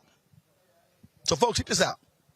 Some white guy, no logo, not identifying himself, walks up to Mark, who's a hotel guest, and he's asked for his employee identification. The employee refused, but the employee wanted to know, was he staying there? Watch this. How you doing? Back up. Does he speak? Hello, back up. John, you've been here for 15 minutes. No, sir, I've not been here. Okay, well, we're gonna put you. All right.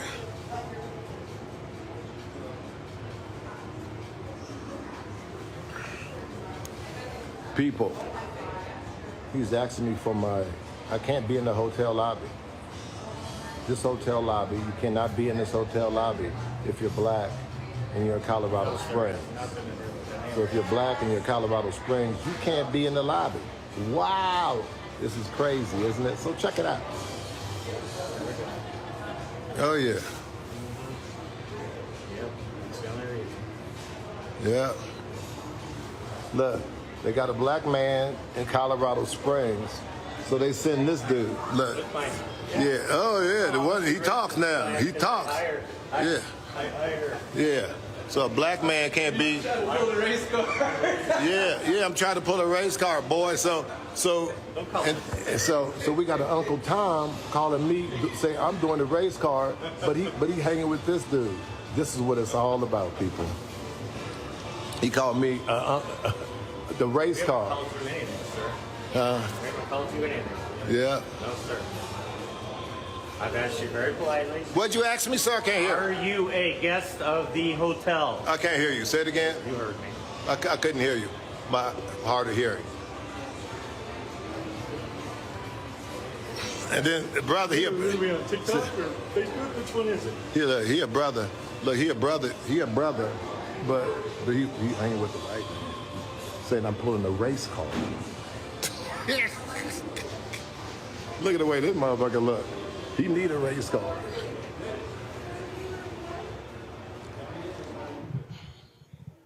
So the Wyndham Hotels and Resorts, they released the following statement about the incident. We appreciate your concerns. The hotel's owner and management team are working to make this right. Room is being refunded, and Mr. Curry has an open invitation to return anytime in the future at no cost. Hotel is also revisiting staff training to ensure all feel welcome. Here's what's so crazy here, Amakongo. He's sitting in the lobby. This guy just walks up to Mark, questioning him. You don't know if he works there or not. He looks like some random guy just asking Mark Curry, do you stay here? He's in the lobby. What the hell? Absolutely. And I mean, it almost ties into our segment with the murder trial, with not identifying yourself. He has no name tag. He's not talking about calling security. He's not asking for anything. And then but when it comes down to it, it's none of your business, dude, at the end of the day. And so even with the other guy who he calls over, this is, I mean, in this day and age, it kind of shows that people don't really care if we got cameras or not. They don't care about being viral stories. They are going to do whatever they feel to try to assert their authority in some way, shape, or form. And it all is rooted in jealousy. And quite honestly, it's all rooted also in what you talk about in your book, White Fear. At the end of the day, the fear of a black man might be in this space, or a black woman might be in this space and be able to enjoy something that I can't enjoy, even though I work here. And that type of anger, unfortunately, leads to situations like this, but it can also, in situations, lead to incidences where we can get arrested, or we can get shot, or profiled in ways that are not going to be beneficial to us physically. But lastly, I just want to say to Mr. Curry that, Uncle Tom was not a sellout. He died, did a snitch out and rat out his colleagues, former fellow enslaved people as well. So I just wanted to put that out there. But really, at the end of the day, this is about fear and it's about jealousy. And I hope the hotel deals with a little bit more consequences than that. And I would like to hear, lastly, what happened to that man who stood there stalking him. Absolutely. And Avis, I mean, this is the stuff that we talk about all the time.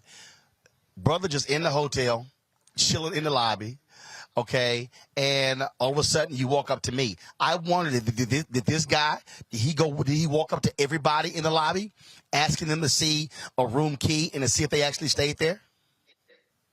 Yeah, and what really struck, a great question, and what really struck me in terms of the video footage there, I didn't see anybody else in the lobby. I mean, it's not like there was a need for seats. Where the hell were the people, okay? Which suggests that there was lots of space there. What was he hurting by taking up that one space? Look, where are the rest of the people? Where are they at? Where's all the people that supposedly are in rooms that need that space in the lobby? I don't see them. So to me, this is really about, I think at the root of it is this issue of jealousy, as was mentioned. I mean, Wyndhams are okay. They're not the best hotels in the world, but I will say this, perhaps that person who works there is jealous and doesn't even think it's possible that a black man could afford to stay there. And so there he goes to approach him with the black sidekick who apparently needs his job. So he's going to sit there and man corner him as he's here harassing Mark Curry. It is really an issue of not only white fear, but at the root of it, white jealousy. Julian, again, we talk about this stuff all the time. Look, I have been to numerous hotels, and there are times I've been to hotels, I wasn't even staying there, but I was visiting somebody. I was waiting on somebody. And I get Wyndham's statement, we're going to be focusing on training. No. You got to go a little bit further, because you got to ask the question, what made you think that you decided to want to walk up to this man? And I would love to see the security video of the lobby to see if there's anybody else who he walked up to. Roland, this is economic envy at its height. Economic envy is what leads to lynching. We can go back to the history and talk about economic envy. When white people see that black people have too much, they come at us. They've come at us in terms of causing our banks to fail, our businesses to fail. Black Wall Street is a classic example of economic envy. But more than that, this is pure caucasity. This is caucasity at its absolute worst. If that man works at the hotel, he needs to be fired. This little milquetoast statement about better staff training, how about just some common sense? You just do not walk up to some random brother who's sitting there minding his business. As you say, you and I and everybody on this panel, we travel, we've been to hotels. Hell, I've sat in a hotel lobby minding my business, not staying there, not getting anybody. I was just getting a cup of coffee because I had an hour to kill. And I wish somebody would come up and say something to me. It would be another segment of Roland Martin Unfiltered, because there would be consequences. But in any case, if this guy works for Wyndham, he needs to be fired. This staff training stuff, this is not common sense. This is viral, ignorant caucasity and economic envy. And like Ava said, I mean, Wyndham's ain't all that. I mean, if it was the Ritz, it wouldn't be another story, but I could see the caucasity. But, you know, Wyndham is like a 3-star at best. Come on now. And this guy, look at him. He's smirking and carrying on. And I don't know, poor little brother, like somebody said, he obviously needs his job. But the very presence of Black people in too many spaces is threatening to white people. Right. That's why a FedEx driver we talked about on the show a couple weeks ago got followed and shot at because he was in a white neighborhood. That's why so many things happen, and it's just unacceptable. But corporate America has a role to play. They need to put their foot down. Like FedEx needs to stop delivering to neighborhoods where the drivers can't be safe. Here in LA, people are talking about Food Lion, not Food Lion. I'm sorry, it's a Family Dollar. They have people being shot, so don't go to Family Dollar. But most importantly, when fire that American farmer, fire him. And so this is also why it's important when you to go live. You can show exactly what is happening in real time. And that's exactly what happened here with comedian Mark Curry. All right, folks, when we come back, Karen Bass sworn in as the next mayor of Los Angeles. And also in our Fit, Live, Win segment, we'll talk food disorders, eating disorders in African Americans. You're watching Roland Martin Unfiltered on the Black Star Network. Download the Black Star Network app, Apple phone, Android phone, Apple TV, Android TV, Roku, Amazon Fire TV, Xbox One, Samsung Smart TV. Join our Bring the Funk fan club. Send your check-in money orders to P.O. Box 57196, Washington, D.C. 20037-0196. Cash App, $RM Unfiltered. PayPal is R Martin Unfiltered. Venmo is RM Unfiltered. Zelle is Roland at RolandSMartin.com. Roland at RolandMartinUnfiltered.com. And be sure to get a copy of my book, White Feet, How the Browning of America is Making White Folks Lose Their Minds. Available at all bookstores, Amazon, Barnes & Noble, or download your book from Audible. We'll be right back.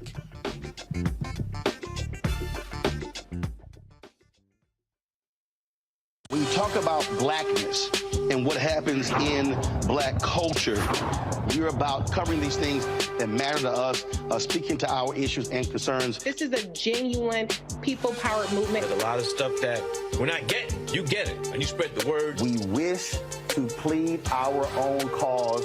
Too long have others spoken for us. We cannot tell our own story if we can't pay for it. This is about covering us. Invest in Black-owned media. Your dollars matter. We don't have to keep asking them to cover our stuff. So please support us in what we do, folks. We want to hit 2,000 people, $50 this month, raise $100,000. We're behind 100,000, so we want to hit that. Y'all money makes this possible. Checks and money orders go to P.O. Box 57196, Washington, D.C. 20037-0196. The Cash App is $RM Unfiltered. PayPal is R Martin Unfiltered. Venmo is RM Unfiltered. Zelle is Roland at RolandSMartin.com. I'm Chrisette Michelle. Hi, I'm Chaley Rose, and you're watching Roland Martin Unfiltered.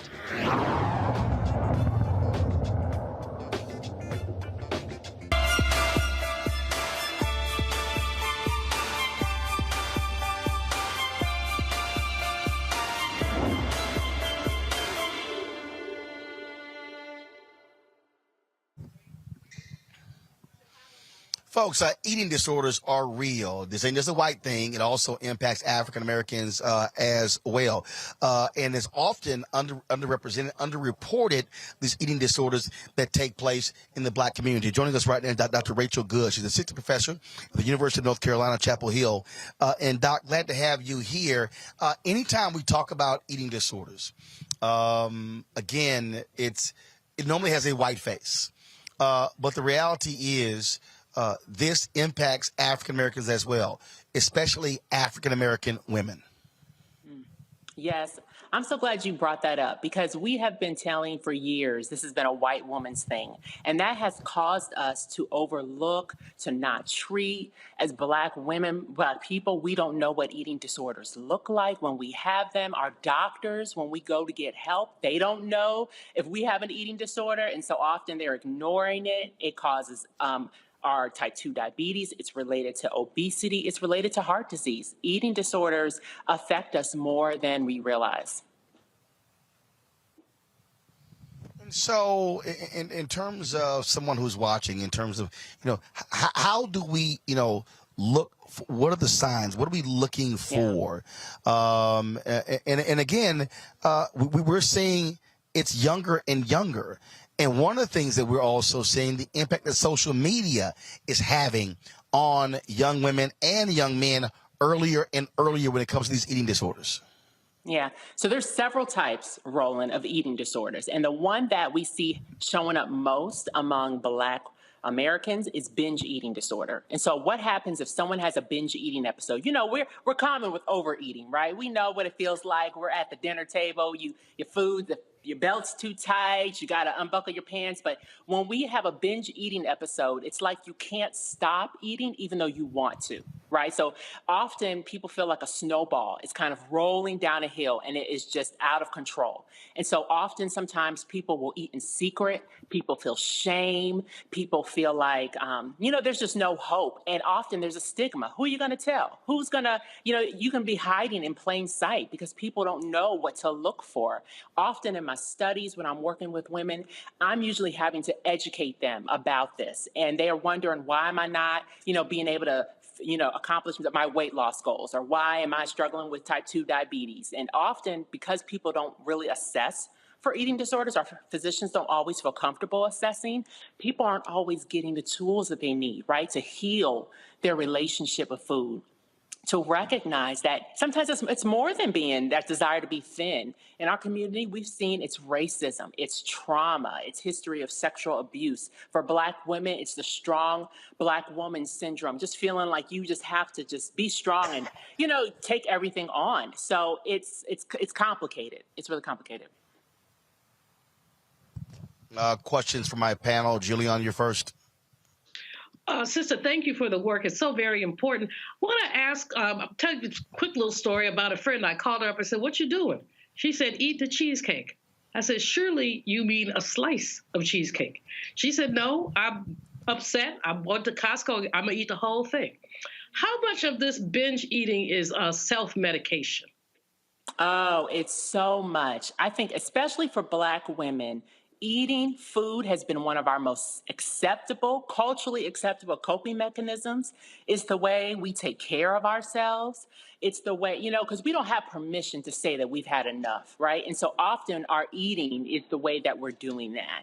And so, again, ultimately, we need to change the systemic conditions so Black women have the care that they need, so they don't have to feel like they have to cope with other, make up their own coping mechanisms. But food really has just been our way. It's inexpensive, right? You can get what you need quickly, and people really have used it to take care of themselves.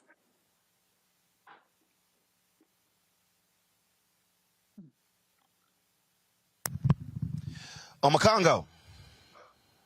So, Dr. Good, one of the questions that I have when you talk about this binge eating is I have a concern about access, right? We all know that on all levels, binge eating can be dangerous, but is there a difference when you're in, say, a wealthier neighborhood and you got access to food that has better ingredients from the restaurants, from the stores, more organic and so on and so forth? We know it's still an issue, but I'm assuming that are there deeper consequences when the food that you're binging is really unhealthy, coming from the fast food restaurants, high sugar that's in some of our local stores because we live in food deserts? Is there a discrepancy there? Yeah, what we see, so when people have a binge eating episode, often it starts because what we see, it's related sometimes to poverty, right? People not having enough. And so we've seen, especially in individuals who are SNAP recipients, because, you know, the allocations happen monthly, once a month. And so people usually have a period of time where they have a week or so where they don't have access to enough food. And so they are just, you know, just trying to make it through the best they can. But once those benefits are restored, we see people just, our bodies want to keep us alive. So it's like, well, I don't know when the next time you're going to get something to eat. So I want to make sure you have what you need. And it is often those highly palatable, high sugary foods. Like, there's often those things. It just makes it easier. Those chemicals in the food, those things just make it, you know, sometimes they're created in a way to make us want them more.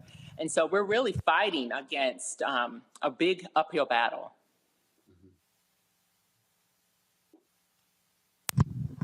Avis? So I'm really interested in sort of unpacking this focus on eating disorders as it relates to Black women, because I know typically when we hear about eating disorders, typically the first thing that comes to mind is maybe anorexia, then bulimia. And I really haven't heard a lot about binge eating. Do you think that that is the case because it is racialized? It's more likely to happen among African American women? And then on the flip side, what about the opposite end of eating disorders in which we normally hear about, with regards to the anorexia and bulimia? What sort of prevalence is that within the African American community, and how do we address sort of both sides of those coins? Yeah, it's so important. So one of the challenges with eating disorders is that in order to get a diagnosis, you have to often go to a specialty eating disorder clinic. It's 5 o'clock. And you have to go to, maybe a therapist or a psychologist, someone who is trained. And so often for Black Americans, we get most of our treatment from primary care physicians. And so what we have seen is that the primary physicians don't often get the training. And because of that racialized piece, they are more likely, when they see us, they say, oh, well, this person's they don't have anorexia. You know, they probably are more likely to have type 2 diabetes or obesity. And so we are getting talked to more about those things. But what we're realizing is that binge eating disorder, bulimia nervosa, another eating disorder, but this time where people may find a way to purge the food after they eat, both of those are the most common eating disorders in Black Americans. Anorexia nervosa, what we know right now is it is not as common because often people have to have a significantly low body weight, and that hasn't really been the case.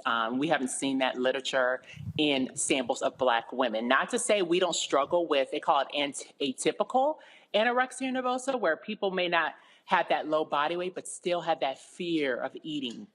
Because we are still in these, especially when we're in white spaces, we really just find ourselves often, trying to deal with that pressure, that we can't even often name. And it can manifest in us struggling with our body image, struggling with our weight. All right. Dr. Good, we appreciate you joining us, offering your perspective and advice, and hopefully folks have learned something from it, because this is an issue that has actually killed people and it destroys their bodies. And even if they do survive, it can lead to significant health problems later in life. Yes. Yeah, we just have to continue to make us aware of all the things that affect Black people so that we can get our ultimate healing. So thanks for having me on. Okay, we appreciate it. Thank you so very much.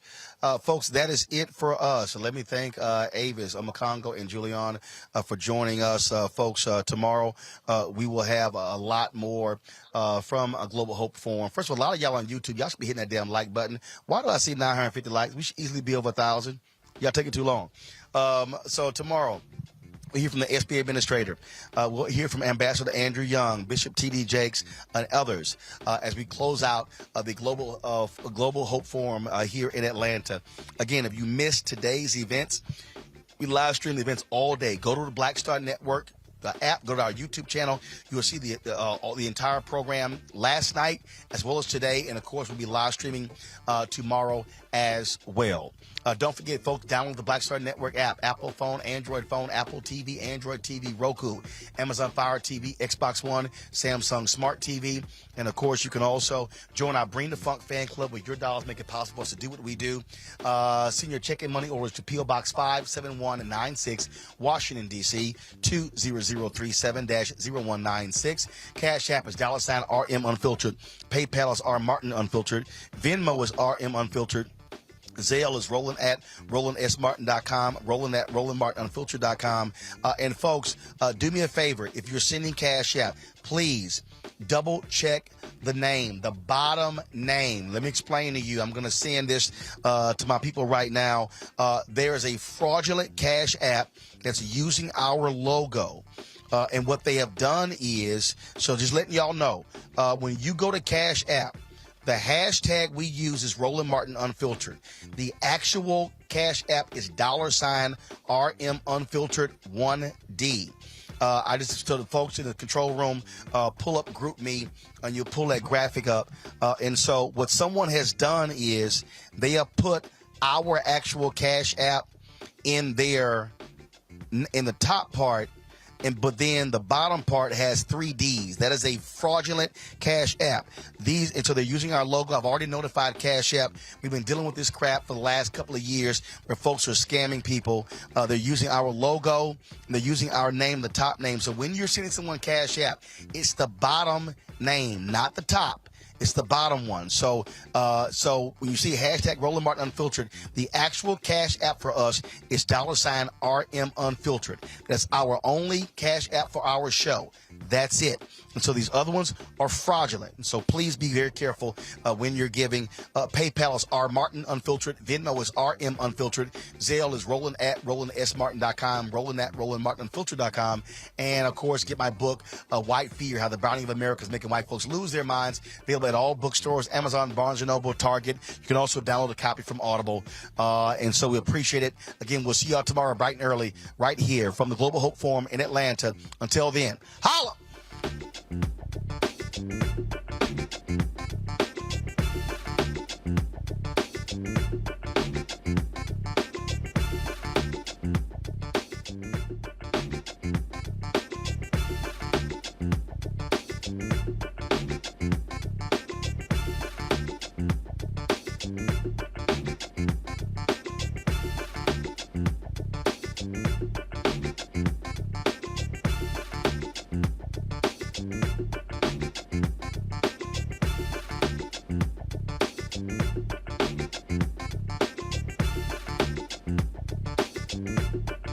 Martin!